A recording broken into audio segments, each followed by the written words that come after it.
Welcome back to our channel, where we delve deep into the untold stories of the Bible, uncovering powerful truths that have shaped history and continue to resonate today.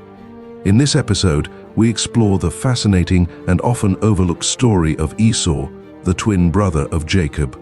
A man who sold his birthright for a simple meal, became the father of a mighty nation, and ultimately found grace in an unexpected place. Esau's legacy is a tale of choices, consequences, and the enduring power of forgiveness. But his story is more than just ancient history. It's a mirror reflecting the challenges and decisions we face in our own lives. What can we learn from Esau's triumphs and tragedies? How does his journey speak to us today? Stay with us as we unravel the complete story of Esau and his descendants, a narrative filled with intrigue, rivalry, and redemption. You won't want to miss a single moment of this deep dive into one of the Bible's most compelling figures. If you're as passionate about uncovering biblical truths as we are, make sure to hit that like button, subscribe to our channel, and tap the notification bell so you never miss an episode. And don't forget to share your thoughts in the comments below. What part of Esau's story resonates most with you? Share this video with friends and family to help spread the word. Together, we can grow this community and continue to explore the wisdom of the Bible. Let's get started on this incredible journey through the life of Esau and the legacy he left behind. Our story begins in Genesis, chapter 25, verses 19 to 28, where we learn about the miraculous birth of Isaac and Rebekah's twin sons, Esau and Jacob. This event is significant because Isaac, the son of Abraham and Sarah, had married Rebekah when he was 40 years old. However, Rebekah was barren, and Isaac prayed earnestly for her to conceive. God answered his prayer, and Rebekah became pregnant. This was more than just a physical miracle. It was the continuation of God's covenant with Abraham, promising that his descendants would become a great nation. Genesis chapter 17, verses 4 to 5. As Rebekah's pregnancy progressed, she experienced an unusual struggle within her womb. Concerned, she sought the Lord, asking why this was happening. The Lord responded with a prophetic message in Genesis chapter 25, verses 23. "Two nations are in your womb, and two peoples from within you shall be divided. The one shall be stronger than the other. The older shall serve the younger." This prophecy is crucial, as it foreshadows the conflict that would arise between the two brothers and their descendants. Esau and Jacob were not just individuals. They were the progenitors of two nations, Edom and Israel. When the time came for Rebekah to give birth, she delivered twin boys.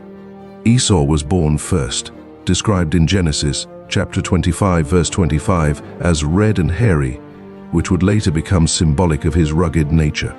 His name, Esau, means hairy, and he would come to be associated with the land of Edom, which means red. Genesis chapter 25, verse 30. Jacob followed immediately after, gripping Esau's heel.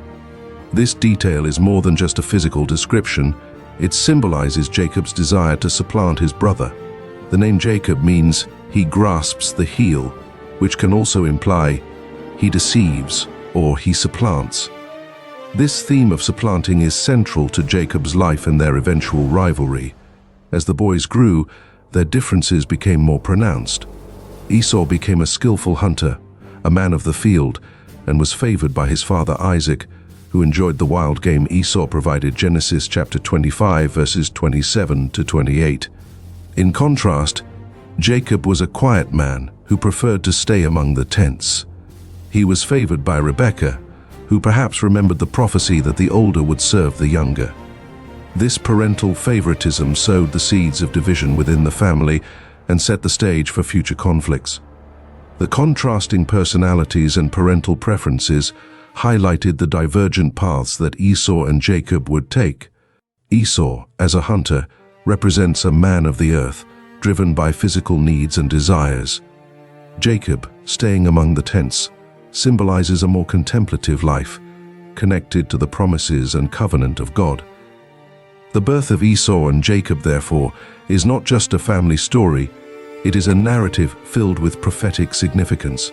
It introduces themes of rivalry, divine election, and the unfolding of God's plan through human history. The tension between Esau and Jacob would not only affect their lives, but would have lasting implications for their descendants and the nations they would father. Esau's story takes a pivotal turn in Genesis chapter 25, verses 29 to 34, where we encounter one of the most critical moments in his life, the sale of his birthright.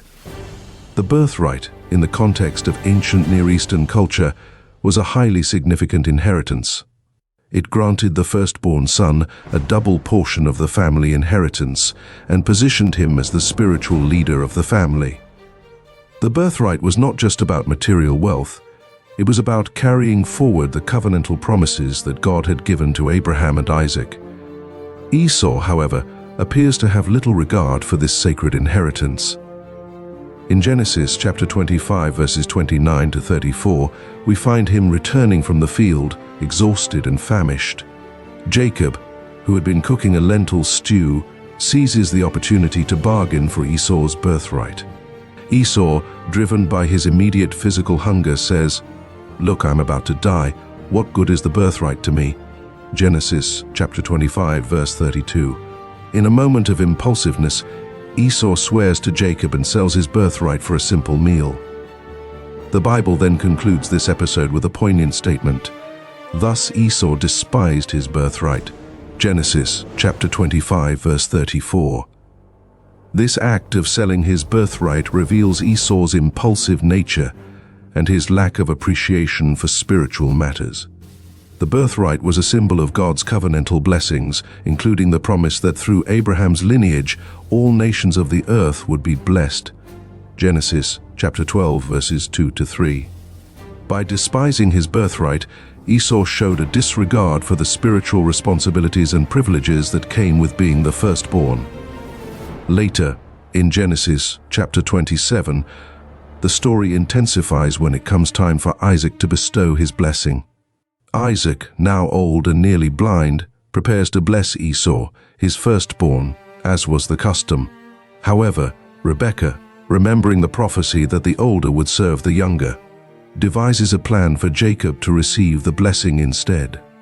She instructs Jacob to disguise himself as Esau, using Esau's clothes and covering his hands and neck with goat skins to mimic Esau's hairy skin. Genesis chapter 26. Jacob approaches Isaac with a prepared meal, pretending to be Esau. Although Isaac is initially suspicious, he is ultimately convinced by Jacob's disguise and the food, which he believes Esau has hunted and prepared. Isaac then blesses Jacob, giving him the blessing intended for the firstborn. May God give you heaven's dew and earth's richness, an abundance of grain and new wine. May nations serve you and peoples bow down to you. Be Lord over your brothers, and may the sons of your mother bow down to you. May those who curse you be cursed, and those who bless you be blessed. Genesis chapter 27, verses 28 to 29. This blessing includes not only material prosperity, but also authority over nations and his brothers, affirming the prophecy given to Rebekah. When Esau returns from the hunt and realizes what has happened, he is heartbroken and pleads with his father, "Have you not reserved a blessing for me?" Genesis chapter 27, verse 36. Isaac, trembling, confirms that he has indeed blessed Jacob and that the blessing will stand. He does, however, bless Esau with a different, more somber blessing. Your dwelling will be away from the earth's richness, away from the dew of heaven above. You will live by the sword, and you will serve your brother. But when you grow restless, you will throw his yoke from off your neck. Genesis chapter 27, verses 39 to 40. This blessing prophesies a life of struggle for Esau and his descendants, the Edomites. It foretells that Esau's people will live by the sword, often in conflict, and that they will serve Jacob's descendants, the Israelites, but with the promise of eventual freedom. This part of Esau's story highlights the deep consequences of both his impulsiveness and Jacob's deception. Esau's loss of the birthright and blessing sets the stage for the future enmity between their descendants, fulfilling the words spoken to Rebekah before the twins were born. The story also underscores the theme of divine election, where God's purposes prevail despite human actions. As Paul later reflects in Romans, chapter 9, verse 13, "As it is written, Jacob I loved, but Esau I hated." This scripture emphasizes that God's plans and purposes are sovereign, even when they involve the complicated dynamics of human relationships. The story of Esau's birthright and blessing is a powerful reminder of the importance of spiritual values and the far-reaching impact of our choices. It challenges us to consider what we truly value and how our decisions align with God's purposes for our lives. Now, let's explore further about Esau's marriage and his descendants. Esau's choice of wives is a crucial aspect of his life story, illustrating his continued divergence from the covenantal path established by his grandfather Abraham. In Genesis chapter 26, verses 34 to 35, we first learn of Esau's marriages. When Esau was 40 years old, he took Judith, the daughter of Beeri the Hittite, and Basemath, the daughter of Elon the Hittite, and they made life bitter for Isaac and Rebekah. The Hittites were part of the Canaanite nations, which were known for their idolatry and practices that were abhorrent to the God of Israel. Esau's marriage to these Canaanite women grieved his parents deeply, not only because of the cultural differences, but because it showed Esau's disregard for the covenantal lineage. Abraham had gone to great lengths to ensure that Isaac did not marry a Canaanite woman. Genesis chapter 24, verses 3 to 4. And yet Esau, Isaac's own son, ignored this precedent. Esau's marriages to these Canaanite women are symbolic of his further departure from the spiritual legacy of Abraham. This choice reflects Esau's impulsive and earthly-focused nature, contrasting sharply with the spiritual priorities that Jacob, his brother, would embody. It underscores the fact that Esau's actions were not aligned with the covenantal promises that God had made to Abraham, promises that were meant to be preserved through careful and faithful living. Realizing the grief he caused his parents, Esau attempted to remedy the situation by marrying Mahalath, the daughter of Ishmael, Abraham's son by Hagar, in Genesis chapter 28, verses 6 to 9. Now Esau saw that Isaac had blessed Jacob and sent him away to Padan Aram to take a wife from there, and that as he blessed him, he directed him, "You must not take a wife from the Canaanite women," and that Jacob had obeyed his father and his mother and gone to Padan Aram. So when Esau saw that the Canaanite women did not please Isaac his father, Esau went to Ishmael and took as his wife, besides the wives he had, Mahalath, the daughter of Ishmael, Abraham's son, the sister of Nebaioth. This marriage to a daughter of Ishmael, although better aligned with his family's lineage, still represented a departure from the ideal. Ishmael himself, while a son of Abraham, was not the child of promise. Genesis chapter 21, verse 12. Esau's union with Mahalath might have been an attempt to regain favor with his parents, but it also highlighted his continual struggle to align with the spiritual covenant God had established through Isaac and Jacob. Despite these efforts, Esau's line continued to move away from the covenantal promises. His descendants, known as the Edomites, became a powerful nation. Genesis chapter 36 provides a detailed genealogy of Esau, emphasizing his role as the father of the Edomites. Esau took his wives from the daughters of Canaan: Ada, the daughter of Elon the Hittite, Oholibamah, the daughter of Anah, the daughter of Zibeon the Hivite, and Basemath, Ishmael's daughter, the sister of Nebaioth. Genesis chapter 36, verses 2 to 3. The chapter goes on to list the chiefs of Edom and the various descendants of Esau who settled in the hill country of Seir. This region, south of the land of Israel, became the homeland of the Edomites. Genesis chapter 36, verse 8, succinctly states, "So Esau settled in the hill country of Seir." Esau is Edom. The name Edom, which means red, is linked to Esau's red appearance at birth and his desire for the red stew for which he sold his birthright. Genesis chapter 25, verse 30. The Edomites would go on to have a tumultuous relationship with the Israelites, characterized by both conflict and eventual subjugation.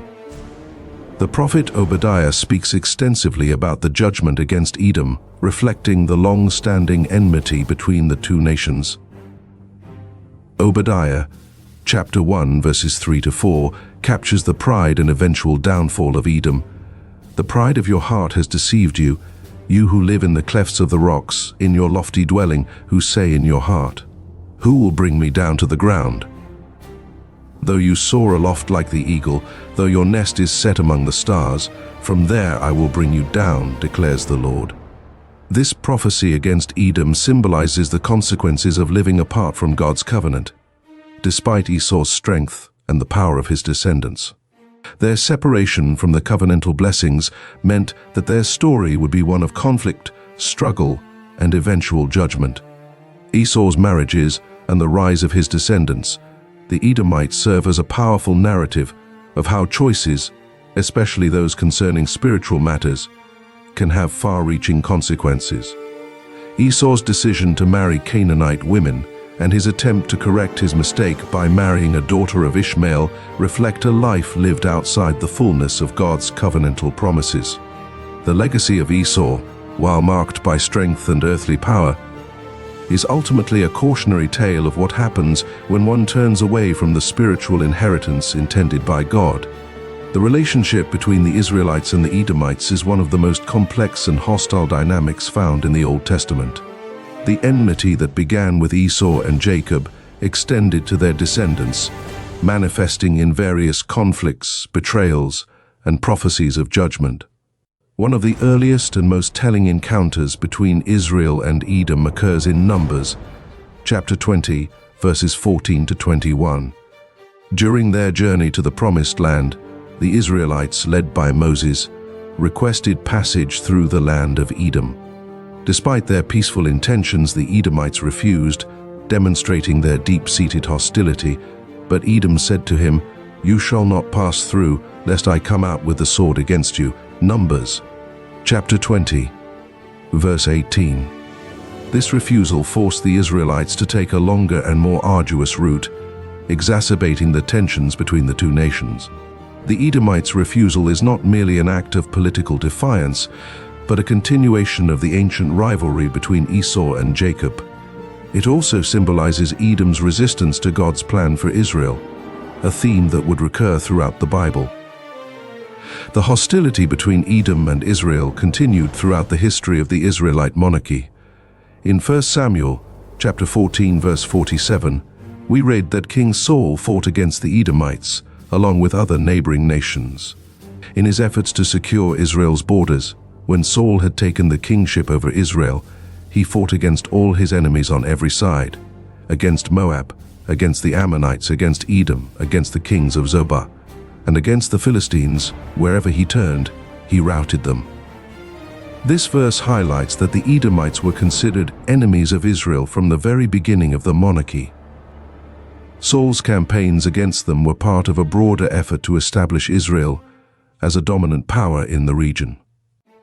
Later, during the reign of King David, the enmity reached a climax. David not only defeated the Edomites, but also placed garrisons in Edom, effectively subjugating the nation and incorporating it into his empire. This is recorded in 2 Samuel, chapter 8, verses 13 to 14, and David made a name for himself when he returned from striking down 18,000 Edomites in the Valley of Salt. Then he put garrisons in Edom. Throughout all Edom he put garrisons, and all the Edomites became David's servants, and the Lord gave victory to David wherever he went. The subjugation of Edom under David's rule was a significant moment in the history of both nations. It demonstrated Israel's dominance and fulfilled part of the prophecy given to Rebekah that the older Esau would serve the younger Jacob. However, this subjugation did not lead to lasting peace. The Edomites remained resentful and rebellious, leading to further conflicts in later years. One of the most severe instances of Edomite treachery occurred during the Babylonian conquest of Jerusalem in 586 BC. According to the book of Obadiah, the Edomites not only rejoiced over Israel's downfall, but actively participated in the destruction and plundering of Jerusalem. On the day that you stood aloof, on the day that strangers carried off his wealth, and foreigners entered his gates and cast lots for Jerusalem, you were like one of them. Obadiah, chapter 1, verse 11. Obadiah's prophecy is particularly harsh toward Edom, condemning them for their betrayal of their brother Israel. The prophet pronounces judgment on Edom, declaring that they will be utterly destroyed for their actions. For the day of the Lord is near upon all the nations. As you have done, it shall be done to you, your deeds shall return on your own head. Obadiah, chapter 1, verse 15. This prophecy underscores the moral and spiritual consequences of Edom's hostility towards Israel. The Edomites, despite their close kinship with Israel, are portrayed as enemies of God's people and therefore subject to divine judgment. The enmity between Israel and Edom persisted even after the exile, with the Edomites continuing to resist Israel's attempts to rebuild and restore their nation. This ongoing conflict is a tragic reminder of the deep and unresolved tensions that began with Esau and Jacob. Throughout the Old Testament, the Edomites are consistently depicted as antagonists to Israel, often embodying the opposition to God's covenantal purposes. Their actions, from refusing passage to actively participating in Israel's downfall, reveal a nation that, like their ancestor Esau, chose to live outside the covenant blessings. The Edomites in the Bible serve as a powerful example of how ancestral conflicts can shape the destiny of nations. Their relationship with Israel, marked by hostility and betrayal, ultimately led to their downfall, as prophesied by Obadiah and other prophets. The story of Edom is a sobering reminder of the consequences of opposing God's will and the enduring impact of the choices made by Esau and Jacob so many generations before. In conclusion, the story of Esau and his descendants is rich with lessons about the consequences of our choices, the importance of spiritual values, and the power of forgiveness. Esau's legacy is not just one of rivalry and conflict, but also of reconciliation and grace. As we reflect on his story, let's consider how we can apply these lessons in our own lives. Choosing the path of faith, valuing our spiritual inheritance, and embracing reconciliation. Thank you for joining us on this journey through the life of Esau and the impact of his descendants. If you enjoyed this video, please like, share, and subscribe to our channel for more in-depth Bible studies and insights. God bless, and see you in the next video.